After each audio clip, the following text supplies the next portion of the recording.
Minions stars Sandra Bullock, John Hamm, and Michael Keaton, and is the prequel to the Despicable Me films. It follows the Minions as they try and find essentially a reason for living, which for them involves finding a despicable boss to follow. Without a boss, the Minions essentially descend into depression, lethargy, apathy. They need a boss to give their lives meaning. So Stuart, Robert, and Kevin go out into the world to try and find them a new boss, and they run into Scarlet Overkill.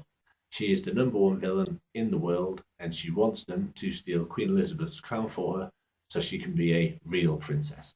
Now, I go into this film admittedly not having watched Despicable Me or Despicable Me 2. I'm aware what the minions are, of course I am. You basically can't understand anything about pop culture recently without knowing who the minions are. But I don't know the first two films. And I have to admit, I was kind of disappointed by this one. The best animated films nowadays, Western animated films, are able to strike that balance between kids' humor and adult humor. Not like vulgar adult humor, but references that only the adults are going to get and only the adults are realistically going to find funny. The Minions film slanted too far towards the kids' level of humor. But that obviously wouldn't be a problem. It's a kids' film, for God's sake. But it too often missed the mark as well.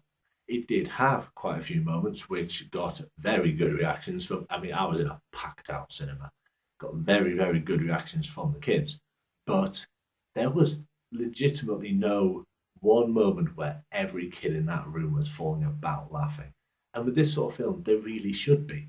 The best section of the film is actually the first 20 minutes, which shows the real origins of the minions and goes very, very quickly through a lot of their different bosses from between the ages.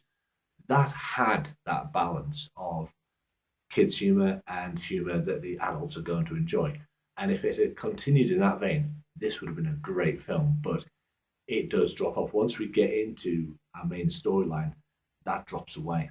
That first 20 minutes had big laughs from everyone in the cinema. The rest of the film only really got chuckles, occasional decent laughs, but mostly just chuckles. The one exception to this was the Nelson family, who the minions meet on the way to VillainCon to meet Scarlet Overkill. They were brilliant. The Nelsons are absolutely brilliant. I really enjoyed them. They're not in the film enough for my money, but I can understand why they are side characters. But for the 5 or 10 minutes that they are there, oh, I really enjoyed them.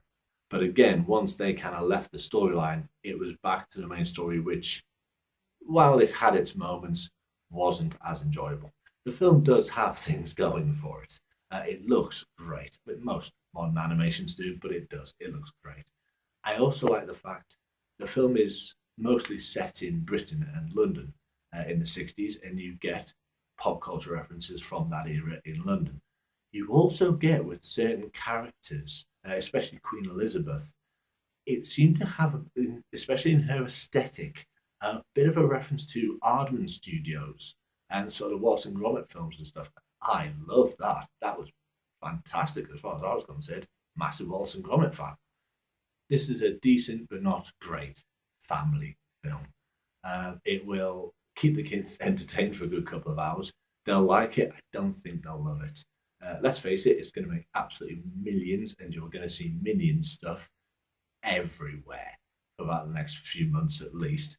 But the film itself, for me, was disappointing. I thought it could have been a lot more than it was. Thank you for listening to my thoughts on the film.